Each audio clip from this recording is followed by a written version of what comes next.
This one's enormous. Video workflow, though, dude, like, if you think image generating is complex, video generating is another monster. Okay. So how do we make this simple for people? I was thinking of the same thing of like, look, you only need to touch these essential places. You don't need to worry about anything else. Yeah. Okay. Hi, everybody. Welcome to Prompt and Circumstance. Your hosts, as always, are David and Elon. And today, we're going to cover generating videos locally on your own machine. It's gonna be a great one.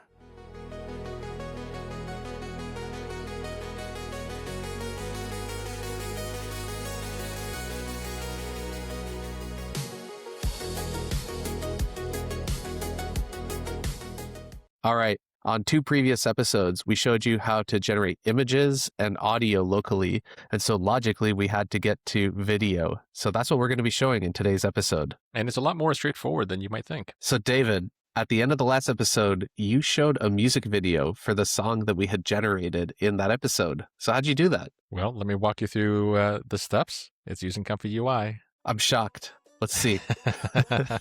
This week's episode is brought to you by Querio. Have you ever found that your data team is bogged down in ad hoc questions from users, or that your product team can't quite get the answers that they're looking for out of the product? Querio's AI agent sits on top of your data stack and allows you to ask natural language questions to get the answers that you need immediately. Try it today by going to querio.ai. Let them know that David and Elon sent you for 2 months free of their Explorer product. It's $1,000 value. All right. Well, first, I generated the images. And so for those who aren't familiar with how to use ComfyUI to generate images, watch our previous episode. And for those who aren't familiar with using ComfyUI to generate music or sound, we also have another video on that, right? And so what I've done so far is I've got the image and I've got some audio generated where we have this music star who's singing about vibe coding. And again, it's just a very straightforward process. It looks intimidating. We're just modifying some settings here. And all of this, again, is just, it's in a file that you can download online that has a model and it has all of these pre-configured connections for you, correct? Yeah. So the workflow is the one file that you would download and plug into ComfyUI. You just kind of drop it in, actually, once it's running. Okay. And then it'll be good to go. Now, what you're going to want to do is download the models as specified here. And you'll see that on the other model that I'm going to show you. So these are links. So you can just go ahead and download these models via these links, and then you put them into your ComfyUI directory as shown here. And what model are you using today? We are using, for the image editing, we're using Qwen 2.5.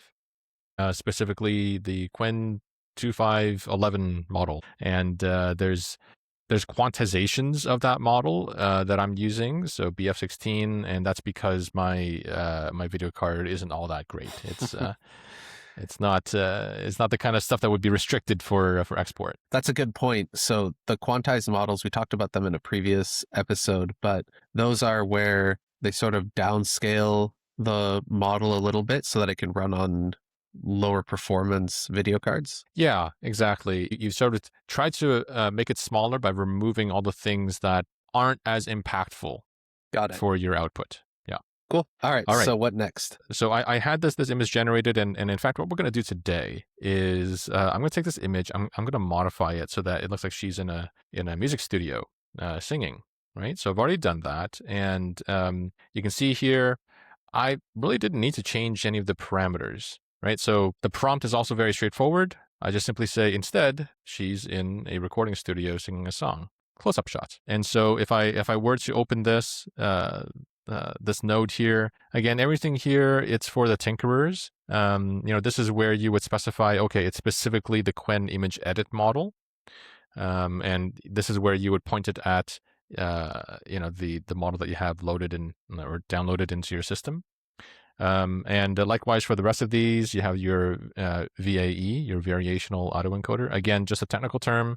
Just, hey, the VAE is the Qwen image VAE that you download. Okay. Cool. Just point at it, right? So once you have that set up, You don't need to touch anything else, really. Everything else here is set nicely for you. And so you just come back here, give it a prompt, give it the image, and away you go.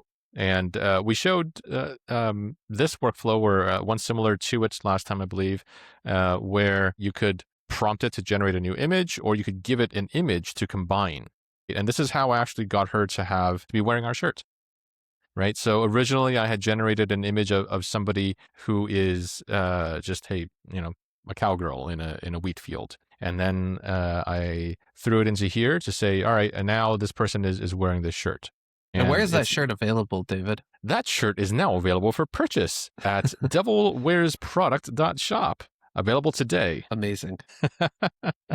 All right. So as you can see here, I've bypassed these nodes because we don't need to modify anything else using an image. So it's just kind of going in this straight direction here. And so I've already generated this image where she's in a studio and singing. The intention being that, hey, why don't we generate a video of her singing, say the last little bit, or the chorus, let's say, of the song that we had generated. Now, David, I've noticed in the past that when you bypass nodes, you use a hotkey. Yes, that's right. It's Control B for bypass. Yes. Okay. Good for folks to know.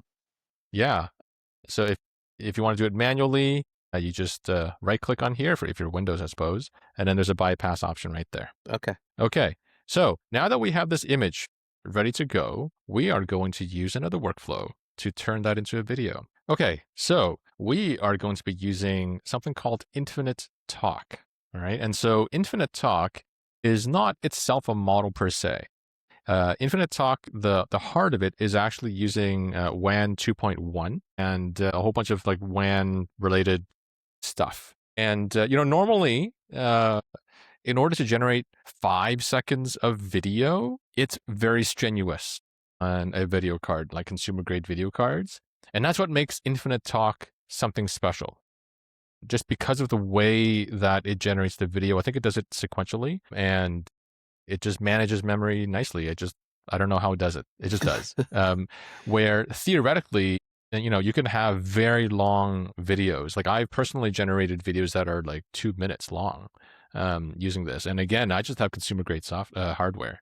So okay, so Infinite model. Talk is a model that's specifically from WAN? I don't know whether WAN made it, but okay, like it's based off of WAN. Okay, got it. Okay, all right. So that was also the backup name for this podcast. WAN? No, Infinite Talk. Infinite Talk. That's right. If ever you don't like small talk, we've got Infinite Talk for you. That's right. Okay, and again, we'll provide this workflow, and again, the links are simply available here for you to download what it is that you need. Okay, and so what you do is you come here to pick out where it is exactly that you have your downloaded files. So here in the WAN video LoRa select, I just pointed at this file that I have downloaded. Okay. So this is the image to video, I2V, and you see that it's actually 480p. That's the video quality that it generates, and then, or video resolution, I should say. And then over here, this is the heart of it, which is the WAN 2.1 or 2_1 Infinite Talk, and then single Q4. Don't worry about that. That's the quantization. And again, this is just available for download right here. Okay, so the GGUF. That's where you would download that. Okay, GG right, indeed. next. GG indeed. GG, good game. All right, and then so the next thing is your VAE. You know what it's called? Your variational autoencoder. That's exactly the term that you want to bring up at parties, in case you're just tired of people talking to you. That's right. Also useful if you're younger than us and single and you really want to meet somebody. Definitely talk about that when you start talking to a new person. Yes, exactly. All right. So same thing here. Just you download the model or the file, I should say, and then you just specify it here. Just say, hey, this is where it is. This will automatically pick it up if you put it into the VAE folder of the models area, and Okay. that should be pretty straightforward for you. Okay, and then we have this piece of it, which is the clip model, and again, that's a technical term. either way, download it, specify it here. Okay. And then over here, now we get to choose our input image. So this is the image that we had generated. And so I uploaded it here. Okay. Pretty straightforward there. Mm-hmm. Okay. Now it's time for audio. All right. So I've got this little audio clip that I had sort of snipped out of the full song that we made. Mm-hmm. Here's how it sounds. Okay. So it's a 30-second audio clip. Okay. So now that we have that audio clip uploaded, we're going to come down here and just a few more things to set up here. And again, not technical. You just got to download the file and then, upload it here or specify it here. Okay. All right. So you can see here in the instructions, it'll tell you where exactly to put stuff. Okay. So here in with this particular model, right, this is where you get it. Download that, put it into ComfyUI/model/diffusion models. All right. Done. And then just specify it. Okay. And then over here, what you would do is, now this bottom node is not connected, so don't worry about that, okay? It's really this one here that you would care about. So here is the link. So it's wave to vec 2. So you come to this Hugging Face repo, you download it, put it into ComfyUI/models/wave to vec 2, and then you just choose it here. All right, and I think that's all of the files that you need to specify, and then a bunch of other nodes that you don't need to care about. We just have 4 more to go. Okay. All right. We got to specify the height and the width of our video. So Okay. if this were like a portrait, right, then it would be the other way around, right? The width would be 480 and the height would be 848, right? Got it. This, again, is only designed for 480p, so I would not go above this kind of resolution. There are ways to upscale video, which is something we can talk about another time. We can have a whole talk about like upscaling, because I think that's really important for those who want to generate images and videos. Now, this parameter here is the maximum number of frames to generate for the video. Okay, and now, why is it 750 that I've set it to? Well, let me tell you. So over here in our node, you'll see that there's a frames per second parameter, which again, we don't need to modify. Just observe that we are operating at 25 frames per second. Okay. So now our audio clip is 30 seconds. So do the math, right? 30 times 25 equals 750. All right. And so that's how we arrive at that value. Okay. Okay. And here's the last thing. This is the most difficult thing. You need to provide a prompt. You need to say something difficult like a woman is singing, which is also great. With this model, you don't need to do anything fancy. It can be very straightforward. A man is talking, a woman is talking. Of course, you can add more to this prompt. So what can happen with the videos that this model generates, I found, is that the subject of the video tends to move their hands around a lot for whatever reason. Okay. They just get really, really nervous or something. And so if you have a character where, let's say that they have like nail polish on, when those hands go out of frame, it's not going to remember the color of the nail polish. So that person will be, oh, yada, yada, yada, waving their hands, and then it'll be like red nail polish, and then suddenly white nail polish, and then purple nail polish, and it's like, okay, well, let's make that consistent, right? So there is more that you can add to the prompt here, just to make sure that things are consistent. But for our example here, we are going to keep it simple with just a woman is singing. Okay. And then that's it. So you can see here, this is highlighted green because this is currently running, because I want to generate the video for us all to see and hear. Amazing.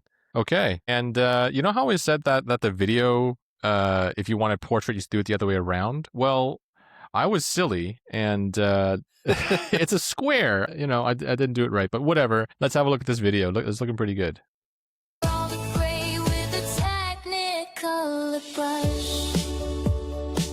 Okay. That's Big yawn at the end. She looks like my daughter. There we go. Here we go again.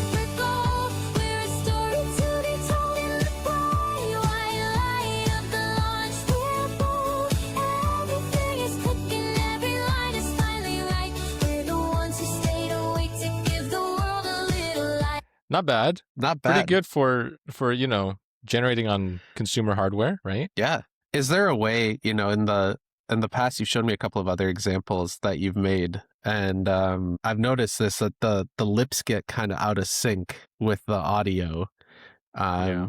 Is that just a factor of the model, or is it a something that can be changed with some settings and maybe a little bit more time? I'm not aware of any settings to make it lip sync any better. I think that's just a limitation of the model. Got it. So what I would recommend, if you want to have like a single shot, is to generate multiple times. Just roll the dice multiple times, and then for the parts that work, because I think you're always going to have some pieces where the lip doesn't sync. So then you just kind of cut it where it makes sense. Yeah. Cool. Well, this was really cool, David. I really appreciate you showing this to us. I think that's fantastic. I mean, all on the video card that's on your computer. Yeah.